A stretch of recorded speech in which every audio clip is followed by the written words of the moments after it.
Yang Shi and Yu Zhua of the Northern Song dynasty were both scholars well versed in books.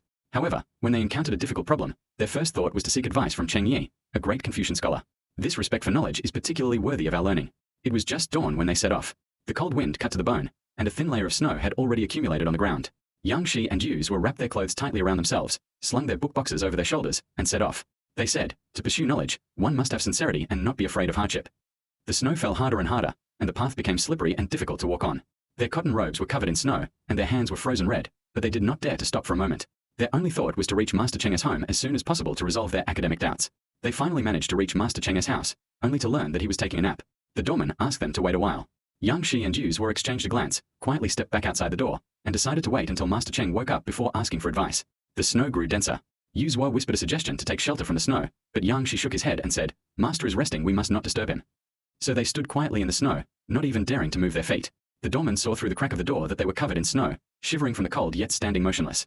He deeply admired their perseverance, so he hurried to the study on tiptoe, wanting to remind Master Cheng that there were guests outside the door. When Master Cheng woke up, the doorman immediately told him about this. Master Cheng was anxious as soon as he heard it. In such heavy snow, how could you let them freeze outside?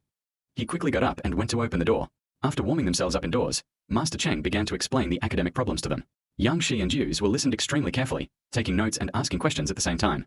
Their previous doubts were quickly resolved, and this wait in the snow was especially worthwhile.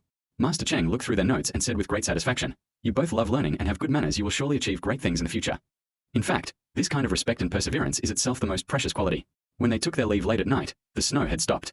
Master Cheng urged them, to pursue knowledge, you must hold on to this sincerity. Yang Shi and Yu Zhua kept this sentence firmly in mind, engraving respecting teachers and valuing the Tao knowledge in their hearts. The story of Cheng Men Li Zhu soon spread. Teachers used it as a teaching material and told their students, only by respecting your teachers can you learn knowledge, while this sincerity is more important than anything else. Later, Yang Shi also became a teacher. He often told his students about his experience of standing in the snow to seek advice from his teacher, and told them, respecting teachers is the first step in pursuing knowledge. This spirit was thus passed down from generation to generation. Later scholars all said that Cheng Men Li Zhu is not just about respecting teachers, but also about revering knowledge. No matter what you learn, with this kind of perseverance and sincerity, there is no difficult problem that cannot be solved. Let us highlight the key point. Cheng Men Li Zhu does not mean we all have to wait for our teachers in the snow. Instead, we should remember, respect teachers, revere knowledge, and learn with sincerity. This is a principle that will benefit us throughout our lives.